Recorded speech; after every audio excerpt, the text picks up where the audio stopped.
Man-made island mga kapatid o yung mga artificial island na ginawa ng China, matapang daw na pinasok ng US. Yan ang ating bibigyan ng reaction video ngayon mga tol. Siyempre mula rito kay RC Learns. Huwag niyong kakalimutan mga kapatid na mag-subscribe sa kanyang YouTube channel. Huwag ninyong kakalimutan mga tol, siyempre i-like na rin, nakalagay ang link sa ibaba mga tol. At siyempre kung bago ka pa lamang dito sa ating channel at trip mo naman yung mga ganitong klaseng reaction video, huwag mo rin kalimutan na mag-subscribe. Click mo na rin ang notification bell para ma-update ka pag may bago tayong video. Huwag na natin patagalin to. Total, wala na rin naman tayong hinihintay na. Panoorin na natin to mga tol.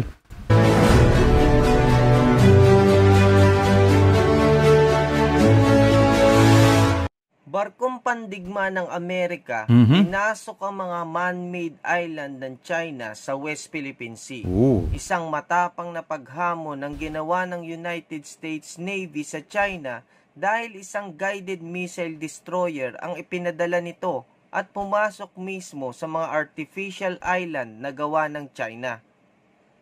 At hindi lang yan dahil kitang-kita ang barkong pandigma ng China na nakatingin lang at hindi man lang makaporma sa US destroyer ng Amerika habang naglalayag sa sinasabi nilang teritoryo.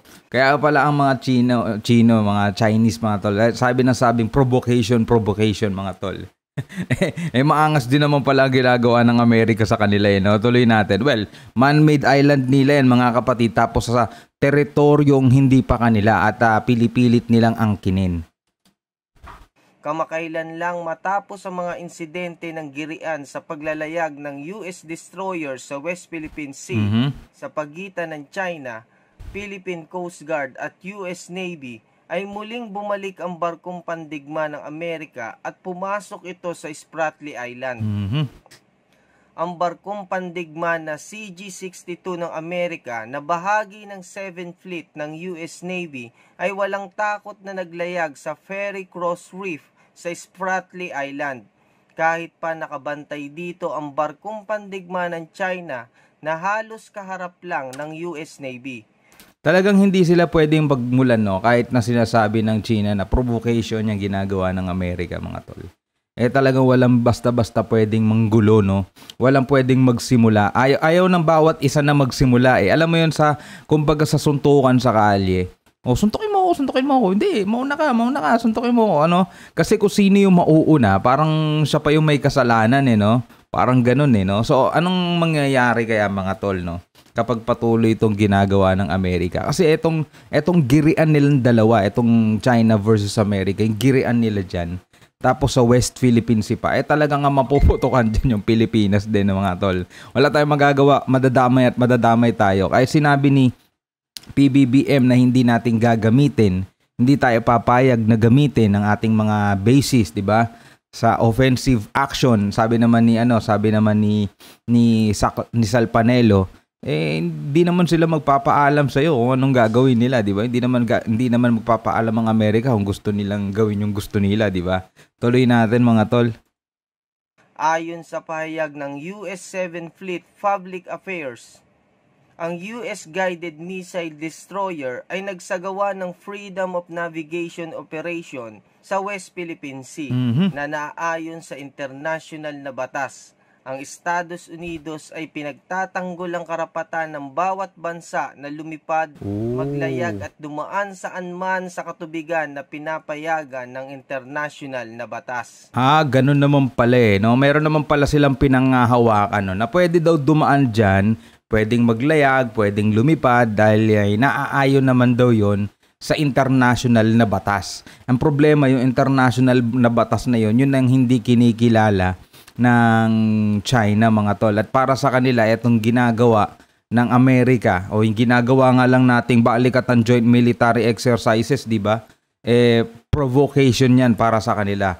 Di ba? Para sa kanila, inaano tayo nito, binabastos tayo nito. Di ba nga yung arbitral ruling nga mga tol na naipanalo natin hindi nila kinikilala. Nakalsaad yun sa international na batas, di ba? Yun ang problema. Ang pagpasok ng barkong pandigma ng Amerika na malapit sa mga artificial island na gawa ng China sa Spratly ay ikinagalit ng China at nagprotesta ito laban sa US. ISIS freedom supply. Makikita nyo sa lokasyon mismo na ang lapit lang ng barkong pandigma ng China, ngunit wala itong nagawa laban sa US destroyer ng Amerika. Sila naman ngayon nagpo-protesta.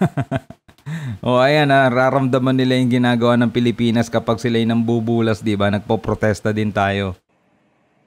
Alam nyo ba kung Philippine Navy yan o Philippine Coast Guard ay siguradong magpapakitang gilas yan ng pagpapalaya sa mga barko natin. Malamang. Pero ngayon nagmistulang walang ngipin ang China sa ginawa ng US destroyer.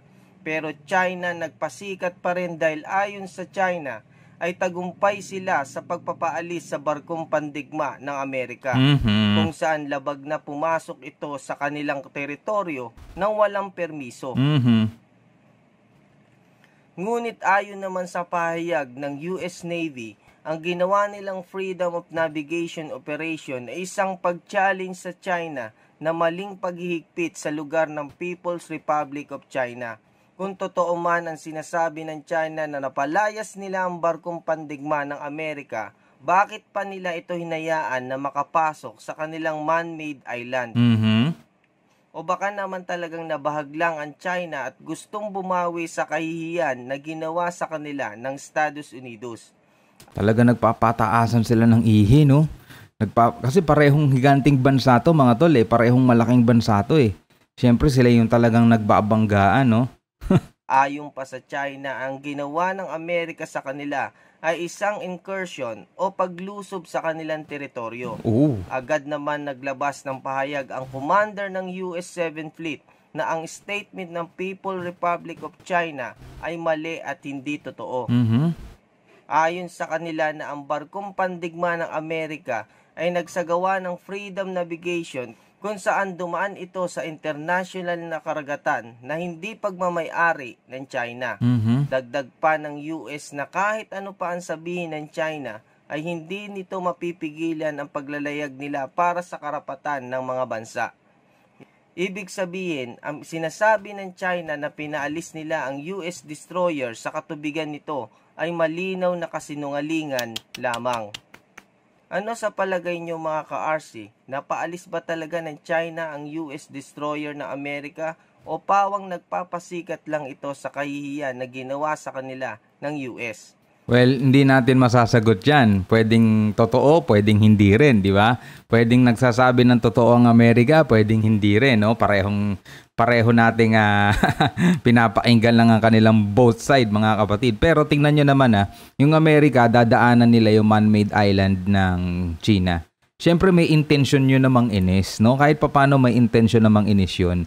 Pero legal, no? Legal yung ginagawa nila kasi dumadaan sila sa international water at walang karapatan ng kahit na sino man na magpaalis sa kanila, di ba? Kasi meron silang pinangahawakan gano'n. At the same time, nagagawa nilang mang inis sa ginagawa nila. Ito namang China, banas na sila pero wala silang magawa.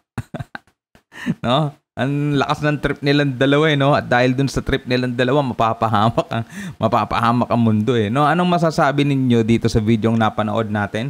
Comment kayo sa baba, mga kapatid. Pag-usapan natin yan sa susunod nating video. Hanggang sa muli, ako nga po pala si Shobal D. Peace out!